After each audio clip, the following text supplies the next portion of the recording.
All right. We still got sunlight. We still got sunlight. Okay, we are officially live. Hello, friends. We were running a couple minutes late, and that's okay because we roll with the punches around here. Thank you so much for joining us on this late in the semester Thursday. I'm here with the one and only Chris Aviles. I can give a little bit of an introduction, but I'm sure it's not even going to do you justice, my friend. And so, for those of you who don't know, this is Chris. He is a middle school educator from Fairhaven, New Jersey. I don't know if that's where you're from originally, Chris. You can speak more to that. But he basically runs all things innovation in that space. And so he is one of the very few EdCorp founders who runs more than one business. And I'm sure he'll get into talking about those things. But really what we're going to talk about today is like trial, error, learning, failure, and like pressing on. For those of you who don't know, and I'm again going to let Chris speak to this a bit more, but Chris's students have been doing some really amazing work. With some pretty large corporations, some of which you may have heard of, like Slack and Barnes and Noble, and so we're just going to talk about how that all happened and what we do differently and all that good stuff. So, Chris, did I botch the introduction? That was fantastic. Thank you so much for having me. No problem. I also just didn't introduce myself, and sometimes I forget Yes. that's an important piece. So You're an edgy hero. Let them know who you are. I should put that on my business card. For those of you who know me, we'd all just laugh because I don't know if I get to be a hero if I fall off stages and whatnot. But my name is Elise Burden. I'm one of the co-founders of Real World Scholars. And for those of you who don't know, we work with teachers around the country to support real world hands-on entrepreneurship and entrepreneurial experiences in the classroom. So we like to do these kind of community connection times about once a month because there's some really amazing radical things happening in our community. This just being one of many. And so we just like to talk to the folks who are doing the work and making the magic happen. So Chris. Yes. We were on the phone the other day. We were. And you said in 11 short months, like, you know, it's like, well, short months and long months. And I had not even thought about that. It's only been 11 months. It feels like it's kind of been an eternity. So like, Yes. Let's zoom out a little bit. Can you talk a little bit about your work, like the space that you run at the school that you're at, and kind of just what your approach has been to date? Yeah. So it's interesting is I've officially run an EdCorp in conjunction with RWS for about 11 months. But to back up a little bit is to understand our story. I left my district. I like to say I'm a recovering high school English teacher, because if you've ever taught English before, you know what a struggle that is. So I'm a recovering high school English teacher. I taught high school English for 10 years. I got the opportunity to go to a district who is ready to really do something special, a real forward-thinking district in Fairhaven School District in New Jersey. So I got there, and I started to run my version of a makerspace for 5th and 6th graders. And to make a long story short, my 5th and 6th graders, I appealed to my community. They donated what I call electronics, laptop-sized or smaller. My kids took them apart. And what happened shortly after is really what sparked this whole thing. My kids started to take apart these electronics, and then we had a whole bunch of junk just laying in the makerspace. And my kids said to me, you know, what would happen if we took this junk and we tried to make it into something that we could sell? Would you make us a store? I said, 100% absolutely. I think that's a fantastic idea. So my kids took all this stuff, and all of a sudden they were cutting out hearts and circuit boards. They were making bracelets. They were making jewelry, necklaces, rings, and stuff like that. And that was when I realized that the entrepreneurial spirit of my students was strong. And so we went from taking apart, you know, a bunch of electronics to having junk, taking that junk and upcycling that into you know, something that could be sold. And that first year, which is almost right now 2 years to the day, we made about 180 bucks. And it was mostly, you know, pity from parents buying the things that their kid made, and you know, the education that my kids got, the reality, the self-paced, self-directed things that matter to them, came through that window, you know, through entrepreneurship. My kids, you know, they started to make these beautiful designs, And I wrote about it for EdSurge, and that was how I found RWS. I said, hey, one of the biggest things that Makerspaces is missing is that connection to entrepreneurship. And it just so happened that you guys were doing the same thing. We were walking the same path. We teamed up, and it's been beautiful ever since. And so my kids have been super passionate about really running businesses. Yeah.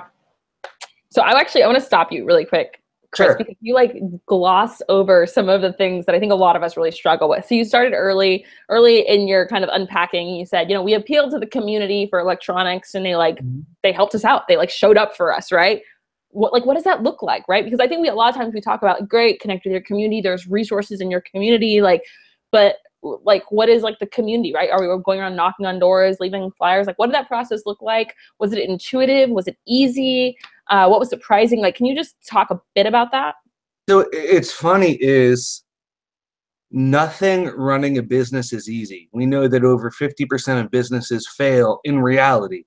Now, all of a sudden, your employees are middle school students, at least for me. So that just compounds the difficulty, right? But what it came, what it came through for my kids was this idea that they had voice and choice in what they were doing. They teamed up with their community. They brought these electronics in. They saw the opportunity to expand it into a product line, I guess is the best way to say it. And we kind of expanded from there. And so for my kids, it was really special because all of the wonderful things that have happened afterward was all because of their passion.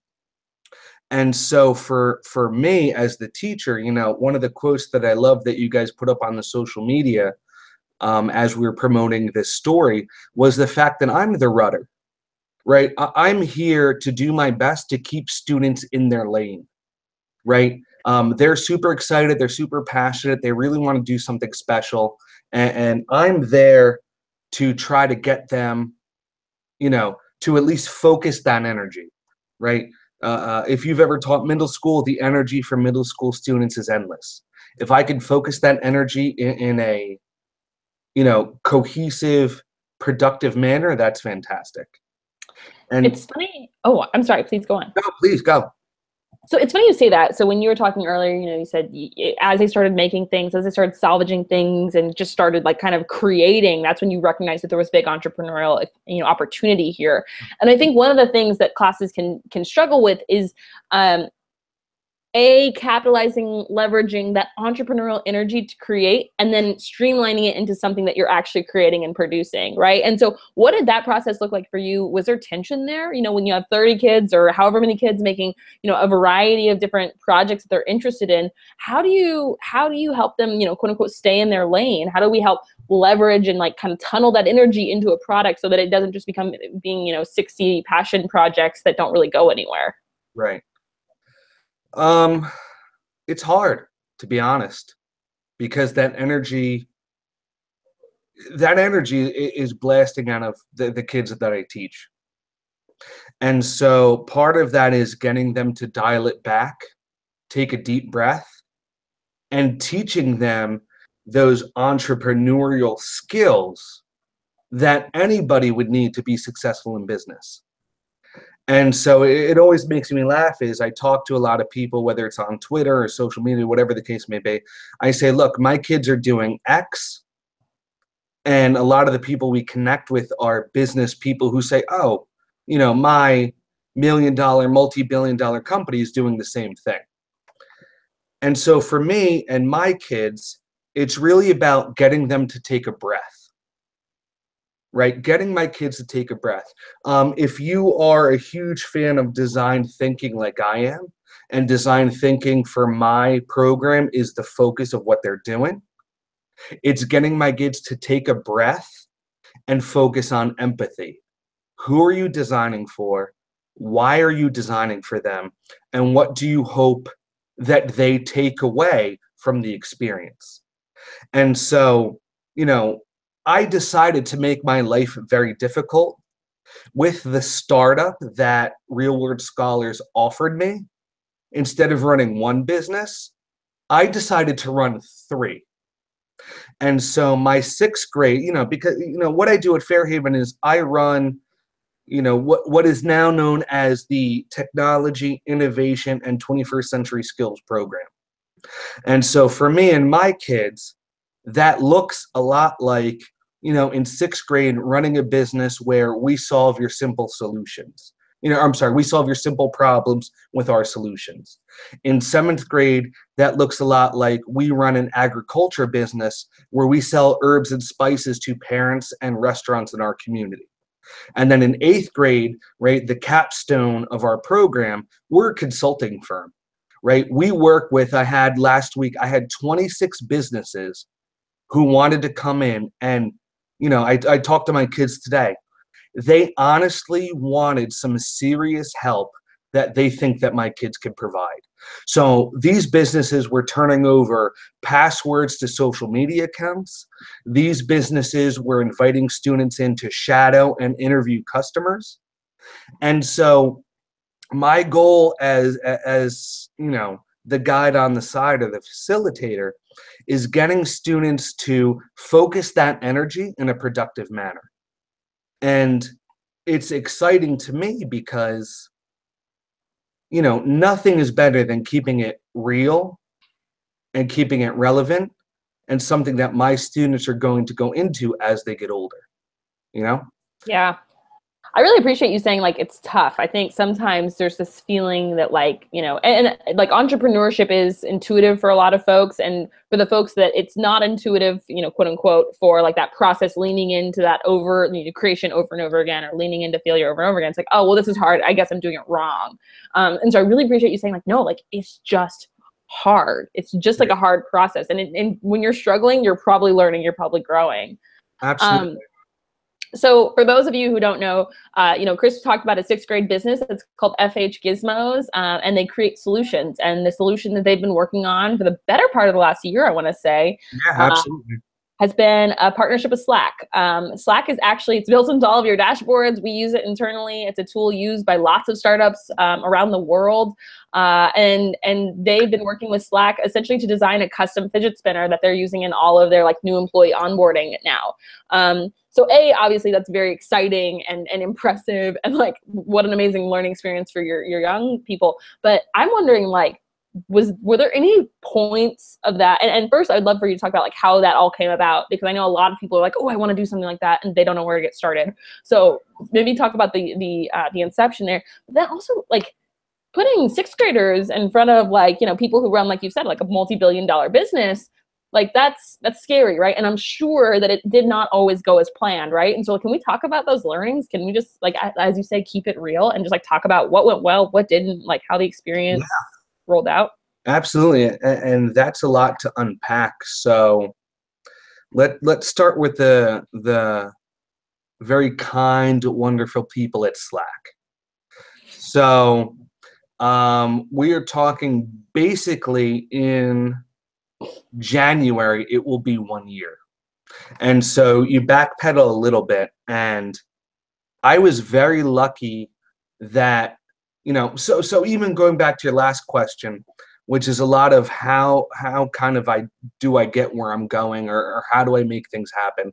So I use this strategy called carpet bombing, where I will email everybody in a department or everybody related to something that I'm interested in. And so going back to Slack is I carpet bombed every Slack email that I could get. Oh my God. I'm sorry. This is not a time for me to be interrupting, but this A is hilarious, and B should sound so much like John Cahalan. For those of you who know John, he's like, great, we'll just call every phone number we can find, right? And it sounds crazy, but what you're saying is that it works. It does work. And for the educators out there, as silly as it may sound, if you think about The Simpsons or The Simpsons meme, you're doing it for the kids. And so I consistently email people that I generally have no business talking to. And I wrap it in the present of, it's for the kids. And so one of those carpet emails that I delivered was to the Slack team. And my initial goal was to say, hey, I want my kids to be able to understand asynchronous education, asynchronous communication, because I see my kids once every 6 days. And so in my personal program, my kids who I see on Monday need to tell, Tuesday what we were doing. Tuesday needs to tell Wednesday, and Wednesday needs to tell Thursday, Thursday needs to tell Friday, so on and so forth. Because if they don't communicate what they started and where we're going, nothing ever gets done, right? I can tell you from running, the makerspace in fifth and sixth graders, they often forget what they were doing the week before, because that's such a big chunk of time. And so for me, I was trying to figure out, okay, how can my kids communicate the message of what they were doing on one day to the next day? And so I emailed everybody at Slack. And this wonderful woman who I happened to know beforehand, Kristen Swanson, she emailed me back and said, unfortunately, your kids can't use Slack, right? Because they're generally under 13. Again, fifth and sixth grade at this point, my community hadn't rallied about expanding my program. So you're talking about almost all of my kids were under 13. And so I talked to her, and she was wonderful, right? She was the one that got back to me from Slack, probably because she felt sorry for me and she happened to know me. So she took mercy on my soul. That's a valid strategy, by the way, right? Like pity can be very, very motivating. So, I'm emailing Slack. Kristen gets back to me. She goes, unfortunately, your kids are under 13. We can't have anything to do with your kids. I cried a little bit, but then she says to me, why are you interested in kids under 13, doing this communication thing? And I said, let me tell you about the businesses I run and why, Slack would be a problem solver for me. So through that interaction, she, again, continually, she sticks to, what Slack needs to say is basically, you can't use us, but I love what you're trying to teach the kids. And when I talked to her about a year ago, she said that we're hiring almost 100 people a day. And she said, we are looking for some way to engage our employees. What can your kids do for us? And so that was now going back almost 2 years ago. My kids, they prototyped. What would something that could engage a Slack employee look like? And so they made all these, different variations of things that could engage a Slack employee. We sent 12 prototypes. We mailed 12 prototypes to Slack. And they came back with us and said, hey, you know what? Your desktop toy, your fidget spinner, was best received by our people. We want that. And so my kids actually wound up making an S-shaped fidget spinner that we sold to Slack on a manufacturing contract for over $1,000 at this point. And so chances are, if you work for Slack in the next 3 to 6 months, your welcome package includes a fidget spinner created by my kids, laser engraved, right, by my guys, my girls, my entrepreneurs. That's so great. That's so great. And one of the things that I love is that through this process, it wasn't just like they gave you a challenge and your kids were like, great, we got this challenge. Like there was a lot of back and forth, right? Like they were prototyping, what did that look like? And what did failure look like through that? We were on the phone just the other day, and actually I have to take a quick moment to give a shout out to Margaret Atkinson. You were the one who originally planted the seed, and then Chris kind of watered it for me the other day. She said, I'm on my second existential crisis of the school year. And you told me the other day, like every few weeks, I just think I should probably quit. Like and you're clearly doing an amazing job. And even you feel like, right, like, oh gosh, I should probably quit because this isn't going well, right? Like the work is riddled with failures. And so like, what did that process look like? And what did failure look like in it? It's really hard. And so the failure in the process looks twofold. There's my personal failure, and then there's students not necessarily failing, but being unsuccessful in their first endeavor. And so for me, we were very lucky to land a manufacturing contract in Slack. Slack loved what we did for them, and my kids very intelligently picked up on my feelings, and that was, if we can make something that Slack wants, we could probably make what other businesses want. And so right now, my kids, we fulfilled our Slack order maybe 3 months ago. My kids have taken that ball and run with it, and we are targeting key people in Google, in Foursquare, in Flocabulary, in Flipgrid. And the idea is basically saying, hey, Slack, who's a big dog in the pack, they wanted something we were making. We could do something similar for you. Let us know if you're interested.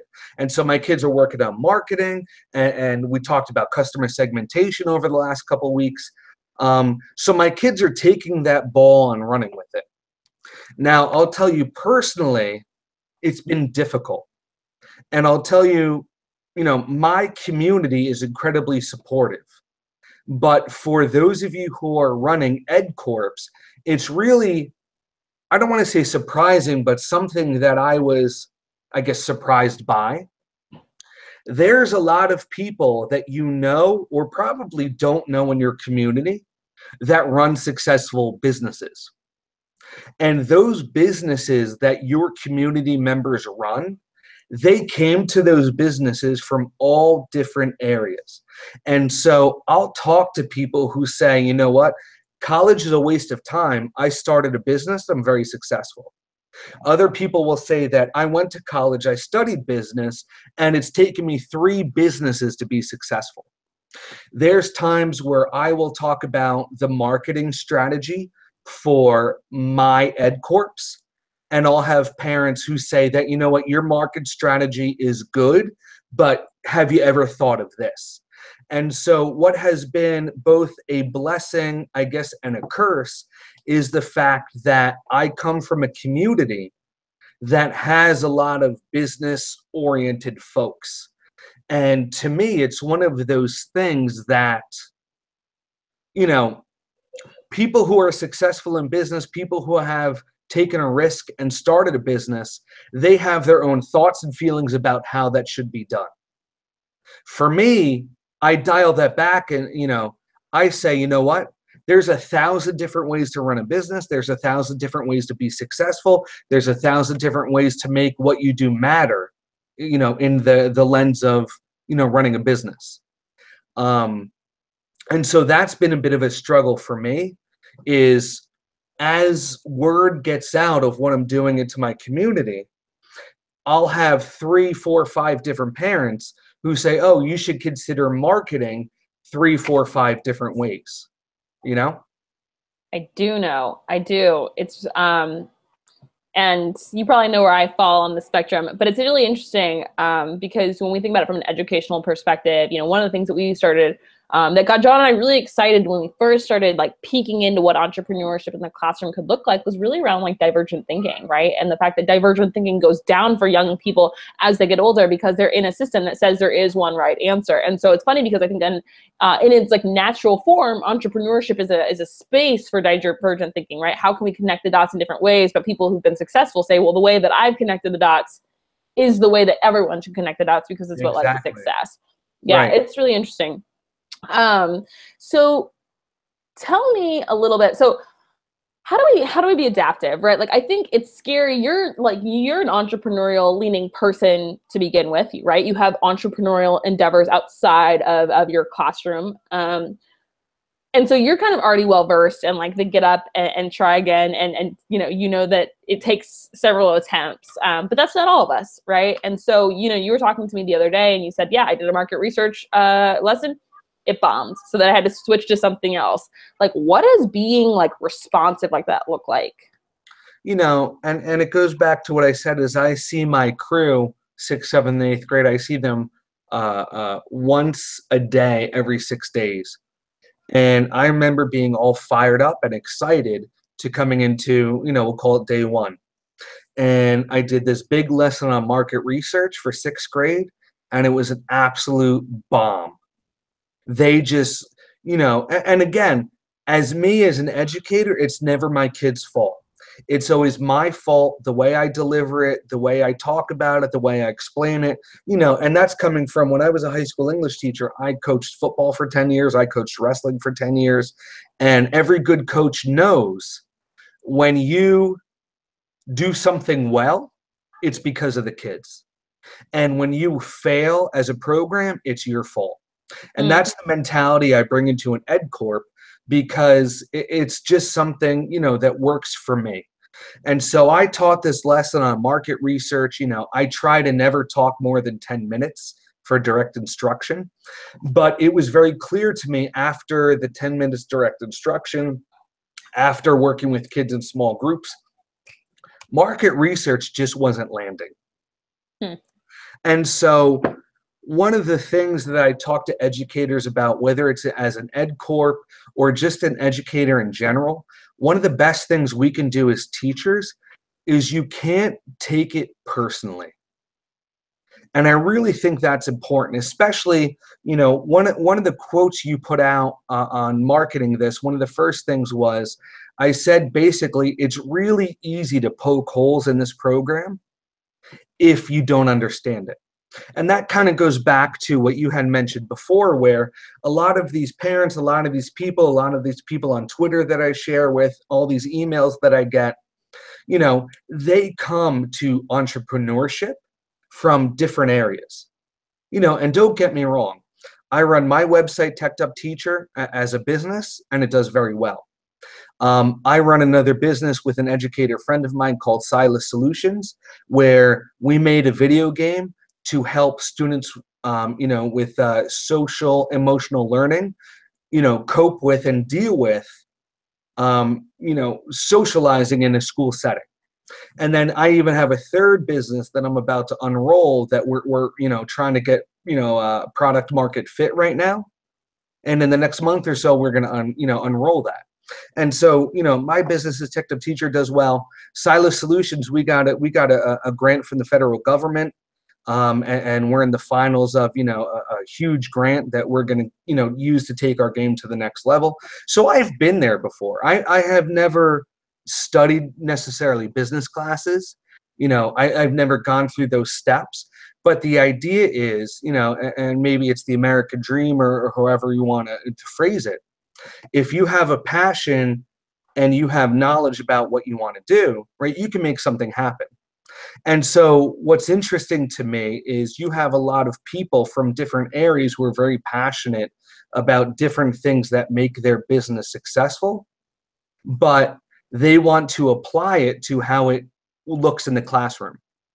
And so for me to take that personally would be a huge detriment, right? So imagine my parents come to me, because I'm in a school district where my parents, right, I have a lot of wonderful, amazing parents who are doing great things, right? To give you an idea, we're in the Jersey Shore, we're outside of Manhattan. A lot of our parents take the ferry over, and I have parents who work for Google. I have parents who run their own businesses. I have parents who run video game companies. My parents are fantastic.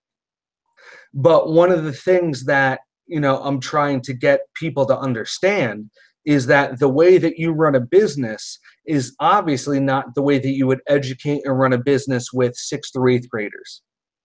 Now, the whole thing is, if I made this whole pride thing, I would basically wipe my hands and be done with the situation, right? But because one of the most important things that you could do as an ed corps educator is not take it personally, I say, you know what? Hey, what you're saying is fantastic. I want to learn more about it. Can you come in and help us? Can you come in and educate me? Can you come in and educate my students? Can you come and share your experiences? And through that, my kids are able to get a point of view, not just from me and my experiences, not just from them and their experiences from somebody who's learning how things work, but they get, experiences from, I have a wonderful parent who runs a startup. He quit his 6-figure job to, start his own business because he said that he would forever be disappointed if he didn't take this risk on himself, right? He bet on himself. So I had him come in. I had him talk to the kids. I have wonderful parents who, I have one parent who created, if you're a new mother, she created a jacket that basically holds your newborn as you go out to do your thing. So she came in and talked about her experiences. And I think that's one of the most important lessons that I can impart, I think, to other Ed Corps educators, is if you have a community that is business orientated like I have, you're going to get a lot of opinions. And instead of getting upset about those opinions, embrace those opinions and allow those opinions to come in and present different perspective to your students. Yeah, it's I think it's really interesting because ultimately this experience is really like, as John would say, we're really sneaky. We like to trick educators. We say like, oh, it's just going to be like an entrepreneurial experience, real world, exposure for your kids. But really, what it does is it flattens the learning environment, right? Where everyone's learning together. It's no longer the teacher who has like an upper hand on knowledge and experience, and the kids, and they're guiding the kids through that, right? Like that's not necessarily always the case, and so. I think in this situation, what ends up happening is things get flatter, right? Where sometimes your kids are teaching you about social media and you're teaching them what you know about profit margins. And then there's all these other players that can kind of come in, because now that it's an authentic learning experience, the people on the sidelines who maybe could just make comments before actually have a way to plug in and say like, oh, well, if I have an opinion, I can actually now, rather than just sharing it with the educator via email after hours, I can come in and say like, this is how I think you guys could do it as an option, right? And it really, I think on the one hand, it's scary because it's not how a lot of classrooms run. On the other hand, it can be so empowering because now it's not just up to you as the educator to have like a monopoly on knowledge and understand all the things to walk your kids through these things. There's like this openness that says, I may not know, but A, we can learn it together, and B, there's probably someone nearby who does know, and how do we leverage those people? And I really appreciate you saying like, don't take it personally. I think entrepreneurship is this really bizarre thing where it's very personal, right? There are these ideas that are born out of your insides, and you put your blood and sweat into it. And there's so much, personal, you just put so much of your person into the process, and then to have to detach from it. And I think it's really great because that you said that, because there is something about having to let those things go and then say, great, okay, it didn't work. Let's move on to what's next. We had a class last year that really wanted to do a certain product. They really wanted to sell food. Their district wouldn't let them sell food. And at the end of the year, I went to the classroom and they're like, yeah, but we really want to sell food. And we had to be like, well, but you can't. But you can't. So what are you going to do, right? Because you can't just keep saying like, when do you move on? Right. 100%. Right. Yeah, and I think it's really like, as we always tell our kids, like hold the ideas with an open hand. They're wonderful, they're yours, and also they could be snatched. And if you'll spend too much of your energy having to pry them from your like dead cold fingers. I don't know why they're dead. I'll tell you to speak to that point. If I had to give a second tip after not taking it personally, right? That second tip, and this is a tip that I've given out for the last 6 years, where I've gone out and spoken about what I do in education. This tip is the idea that as an educator, you have to be comfortable being uncomfortable. And so there are lots of areas that I run across teaching these ed corps that I am not the expert. And whether that is through the network that RWS helps me with, NEPRIS, whether that is turning to the parents in my district, who are experts. I am, what I like to say, I'm fluent in, HTML, CSS, some JavaScript. I can write some Python, but ultimately there becomes a point when my students are, let's say, programming, doing some physical computing with Raspberry Pis. There comes a point where I tell the kids, hey, you have reached the limit of what I know. We are now going to learn and do this together. And so, for instance, my 7th grade class that focuses on, agriculture and selling herbs and spices to the community. because it's, wintertime in Jersey and it's hard to get outside and there's not as much to do, we started a design project working with the United Nations on the Sustainable Development Goals. And so as my kids are tackling these huge problems, they're coming up with some very amazing solutions, whether it's making an app, making a program, using the Raspberry Pi to track X, Y, and Z. And I'll tell them, hey, I can get you to X, but if you want to get to Z, we need to find the Y. And that Y is some expert who is not me. And as an educator, to be comfortable being uncomfortable is to realize that you don't know everything. And that is more than okay.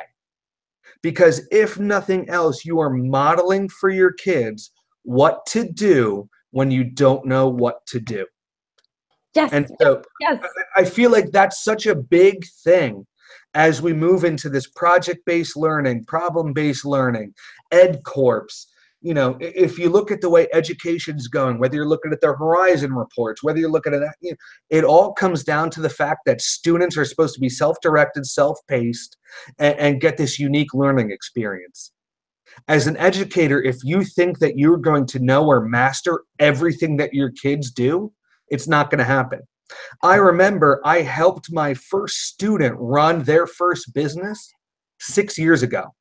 And what she did is she went to like a Michael's or like an AC Moore, and she bought fake flowers. She made these beautiful flower arrangements, and then her mother drove her to the flea market in town, and she made $200 for the entire year. She was my first kid that ever made money. And if you think I know anything about flower arrangements, if you think at that time I knew anything about what was happening at AC Moore or Michael's, if you think I knew anything about how you run a business at a flea market, I had zero knowledge. But I had support, I had positive energy, and then, one of the biggest points of pride for me as an educator is I know somebody in every possible realm of knowledge. If you tell me you need somebody in this, I know somebody.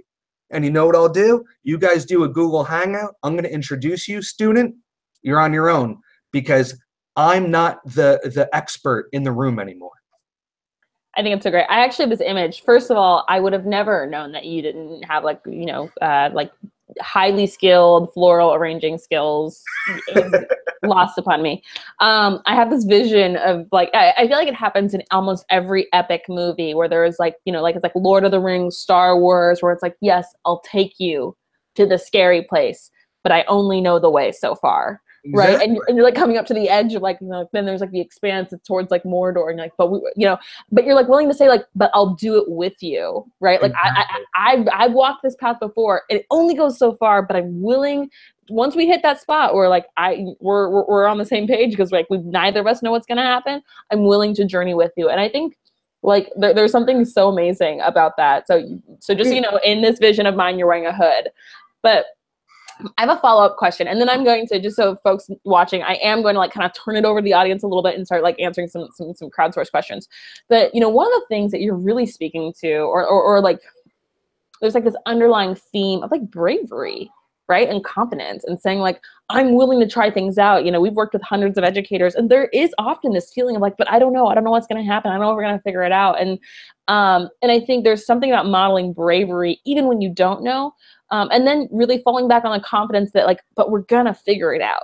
I don't know how it's going to work, but we're going to figure it out.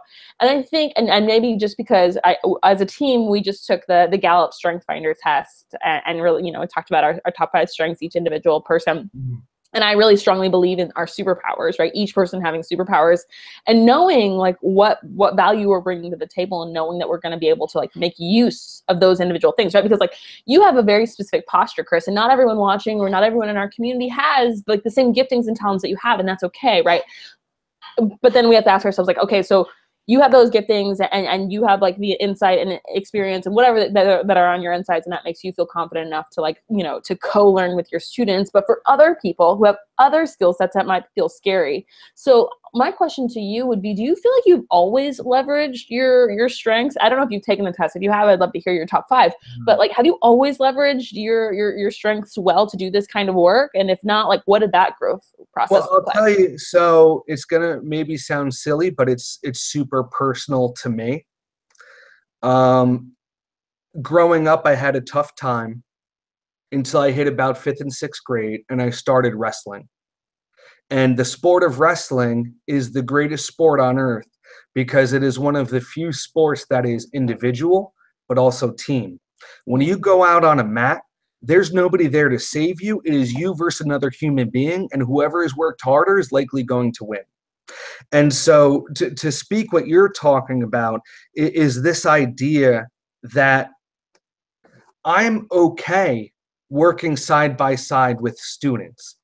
It isn't, you know, it isn't rude to me. It isn't disrespectful. I feel that it's not a reflection on me as a human being. In, like you said, it's a reflection of, I think, bravery. The modeling of the fact that I'm not the expert in the room. The modeling of the fact that, you know what, we got here together and there's still something for me to learn. My kids, for better or for worse, kind of poke fun at me because I get super excited when I don't know something. And so I will dive into something my kids are working on and I'll get really excited because, I'll tell the kid, like, you're going down a path that I have no idea. I said, I'm here to help you, but I'm super excited to learn with you. And so for a lot of my kids, they haven't experienced that before. They haven't experienced the idea that somebody is willing to learn with them because they care about what they're doing.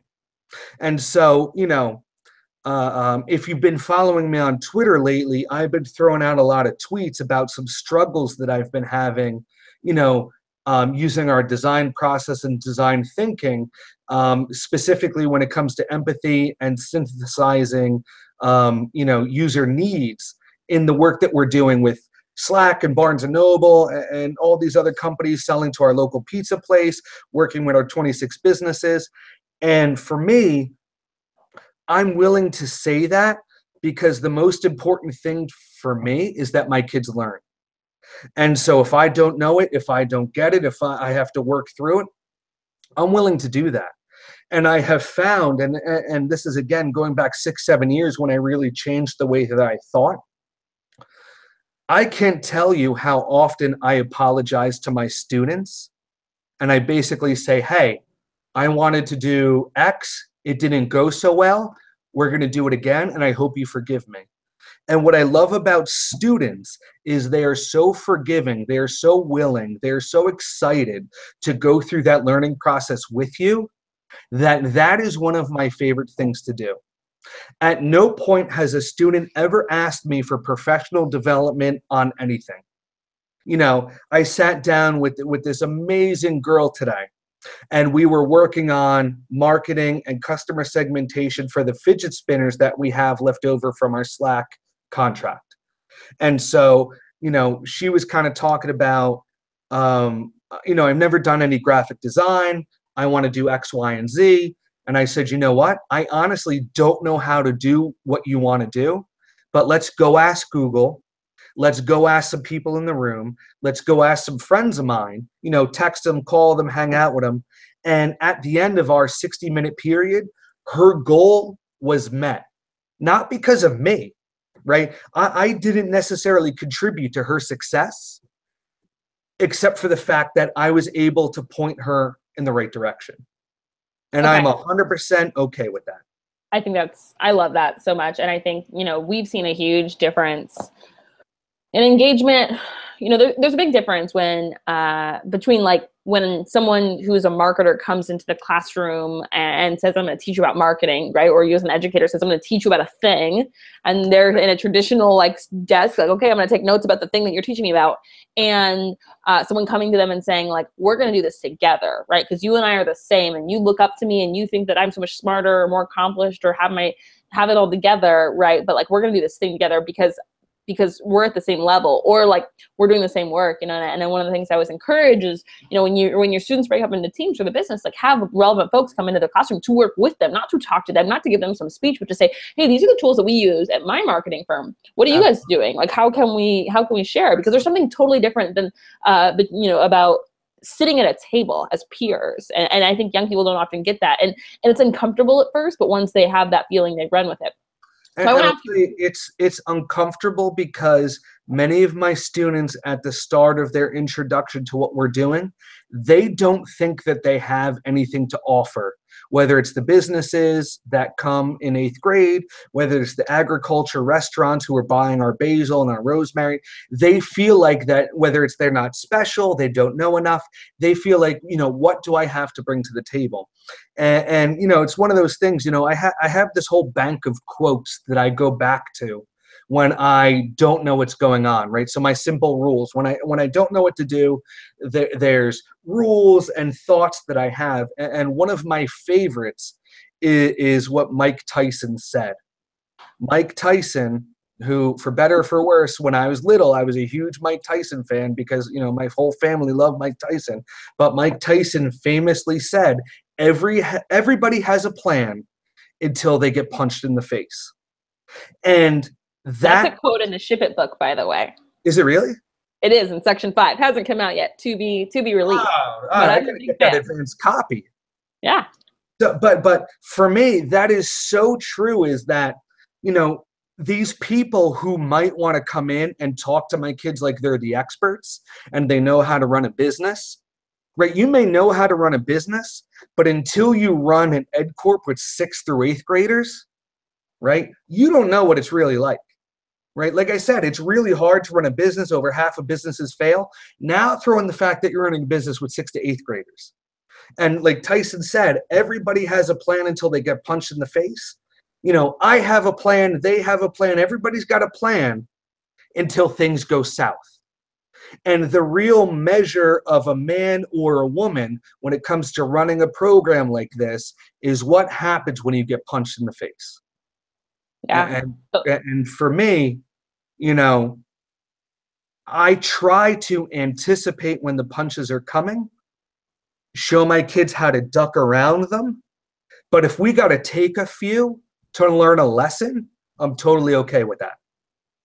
Yeah, and I think so much of this is teaching them how to bounce back, right? Because I think kids are getting punched in the face all the time, right? Like, I was sitting with my niece just the other day, and she's like, I don't know how to write persuasively, and she's really beating herself up, and I'm like, this is, you know, I'm saying other words, but I'm like, this isn't persuasive writing, right? Like, and so effectively, she's getting punched in the face. Like, that's going to happen, and no matter what educational setting or life setting you're in, it's really figuring out how do we posture kids to say, like, okay, that didn't work. What's next? What do we do with that? Okay, I want to ask you one question that Michael posted up, because he posted it a while back, and I sat on it. But he said, how has this experience changed the way you look at what's possible for the profession of the educator? You've obviously like expanded your own personal profession, professional life in a variety of ways. But like, how has this made you rethink things? And I'm sure you're on the road, you know, or you have a community at least that's outside of Fairhaven, New Jersey, right? And so of educators. And so as you talk to folks, as you're on this journey, like, how does it change even your own internal definition of what it means to be an educator and like what the possibilities are?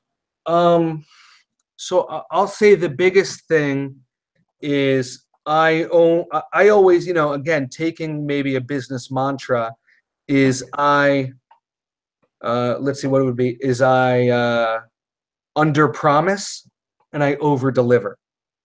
And so I take that mentality into running these businesses is I plan that my students are going to do poorly. And so I put all the fail safes, I put everything I need to do to elevate kids if they do poorly. Because I kind of take that approach, I am consistently surprised by the excellence that my students put forth. You know, landing a Slack contract was 100% my kids. Turning that into talking to Barnes and Noble is 100% my kids. You know, what's beautiful about my kids is they don't know what's normal. They don't know what's possible. They don't understand, right, the limitations or expectations of what they're doing. And so as an educator, one of the biggest things that it's taught me is to trust my kids even when I'm very unsure. And to give you, for instance, I have a group of girls that have targeted a friend of mine who works for Google for Education. And so they have been working for the last 3 weeks making this unbelievable pitch, this unbelievable presentation about why Google needs our fidget spinners. Now, if you asked me if that's something that they can do, I would say no way. But I would have said the same thing about Slack. I would have said the same thing about Barnes & Noble. We're in the middle of landing the second. And so for me, it's saying, okay, you know what? I'm not sure. I don't know how this is going to go, but you know what? I'm going to trust in my kids. And they wind up doing something special every time. Yeah. And so as an educator, I think that has been the biggest, I guess, eye-opener, is that if you trust your kids, they're going to surprise you. I love that. I love that so much. Okay, so I'm gonna ask 2 follow-up questions. The first one is like, I'm totally digging everything that you're saying, but I would say a vast majority of us do not know people at Google, right? Have never met someone who works for Slack, right? We're in Cedar Rapids or Sioux City or wherever, right? Like, and we may not have that same network of parents to come into the classroom or companies that are, 1 or 2 steps away. So like, what would you say to those folks who are like, well, we really want to do amazing work and we really want to reach out in the community, but like, there's not as easily accessible folks who, or as noticeable folks that we can pull on. Like, what would you say to those folks? So, I mean, I think the biggest thing is understanding that you probably do have this network, and it's being brave enough to take the chance, whether it's on Twitter, right? Just at whoever you can find, whether you know them or not, whether it's on email, you can go and look at Slack, you can go and look at all these people, their emails are up there, and say, hey, I'm trying to do this with my kids. Would you be interested? If you're not, can you point me to somebody who would be or who's in charge, whatever the case may be? And so, I didn't know anybody at Slack until I reached out and said, I want to use it. I can't use it. And then I explained to them why I was interested anyway. And so it's one of those things where if you believe you can, or you believe you can't, or you believe you can, you're correct. Sure. One of my favorite stories is in the state of New Jersey, we have a wonderful state program called the NJMEP, the New Jersey Manufacturing Extension Program. And it's basically a way to increase manufacturing in the state of New Jersey. And so I didn't know anybody at the NJMEP. I went to their website and I emailed every single person that I could find on that website. And I said, I'm trying to do X. Can you help me? If you have no interest, can you point me to somebody who can? And you're talking about going on 6 and 7 years. I do weird stuff in the classroom. I have never been disappointed when it comes to basically talking to people and saying, you know what? I don't necessarily know what I want, know what I need, how to do it, but I know that you do. Can you talk to my kids? I'm hearing themes around audacity, and I love it. Absolutely. I think so often what we do as educators shapes what students think they can do as young people, right? And so when we're audacious enough to say, like, I don't know how it works, but I'm going to learn, or I don't know if they're interested in hearing from me, but I'm going to try, it really plants seeds in them of like boldness and like that bravery, that courage, right? To say, like, who knows what's going to happen, but you miss all the shots you don't take. And so just getting out there. And I think that's so awesome because for some terrible reason as a society, we have like, and this is probably not news to a lot of educators, like there's a belittling of the profession of educators. And we hear from educators so often like, well, I don't really know. I don't know how to do this. I don't have a story to tell. I don't really know how to do these things outside of the education space. And what you're saying is like, you don't have to. You can just shoot. You can shoot the name, like you can just give it a go. And what happens. And that's okay. And I think that what you're saying is that really can start to shape how students see you, how students see themselves, making it okay to be like a flawed and sometimes like not successful person who's not always a step ahead, who's not always, on top of it, who isn't always winning, who is, like all, and John can speak to this. He has sent so many emails to people. He's like, I just found head of the Gates Foundation, went ahead and emailed him. Where'd you find that email? It doesn't matter. It doesn't matter because 1 out of every 10, 1 out of every 100 will email back. And that's what matters, right? And that's where the magic happens. Yeah. I mean, you said so many valuable things that there's so much to unpack there. Even going to the research, between Finland and Asia, and their success is almost directly related to the esteem with which they hold their teachers. Combined with the fact that you have to be brave to do something like this. You can very easily teach math, as a former math teacher, as English, you could do the worksheets, you could do the things that are normal, that are expected, that aren't really special. It takes somebody special to do something special. And so, I think that a big part of this is getting to the bottom of what do we want out of the education system for our kids. And so we're launching into what could be a multi-hour discussion. But ultimately, what it comes down to is if I'm preparing my kids for the future, which as the coordinator of innovation, technology, and 21st century learning, for me, what that is preparing kids for an unknown future, what that future looks like, a future where 60% of jobs like, trucking and transporting and stuff like that don't exist, right? It's getting them to realize what their future is going to look like. And so for me, part of that is expertise. And, I always talk to my kids, one of the best things you can do for yourself is to be amazing at one thing. As society moves forward, being good at a bunch of things isn't going to pay the bills like being amazing at one thing is. And so I'll have kids who are fantastic at art. I'll have kids that are fantastic at writing. I have kids that are better at math than I am. And I say, you know what? Take that skill, embrace it, love it, because that's going to pay the bills in the future. Be amazing at one thing.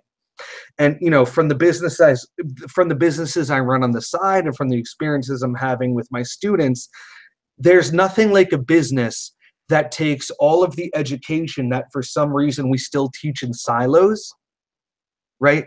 Businesses force us to use everything we've ever learned all together. And so if my kids can turn around and say, you know what? I'm not crazy creative. I'm not really good at art or graphic design or advertising, but you know what? I am fantastic at keeping the books and finding ways to maximize, maximize profits and minimize costs. That kid's going to clean up. Right. That's it. Yeah. Sometimes we think that it's like the Mark Zuckerberg of the world are the only folks, like there's like a particular skill set that is the entrepreneurial skill set, right? But there are people who are great at keeping the books, and there are people who are great at coming up with the ideas, and people who are great at putting those ideas in websites and building, putting flesh on them so that they can be easily shared with others, right? Like there's room for everyone here. And that's one of the things that like really gets me excited about the entrepreneurial process is that, there's you can get in where you fit in, right? There's space for every kid and every skill set. Okay, we are coming to an end. I don't want to take up too much more of your time or anyone else. We've had like solid viewers throughout, which has been so awesome. Oh, awesome. Chris, where can people find you? Where can people stay up to date with your work and what's happening in your classroom and continue to learn and be inspired and work with you in the future? So I blog my successes, my failures, and my learnings at techedupteacher.com. You can reach me at some version of that everywhere. Chris Aviles at techedupteacher.com, at techedupteacher on Twitter and Instagram, /techedupteacher on Facebook. I'm super excited to connect. I got a bunch of tweets I'm looking at right now, people I'm really excited to connect with. So if you want to start an Ed Corp, if you run an Ed Corp and you want to bounce ideas off each other, I have a lot of crazy ideas that I'm looking to run by somebody. One of the ideas I currently have is what if I let my kids run a business for 3 years, 6th, 7th, and 8th grade before they graduate?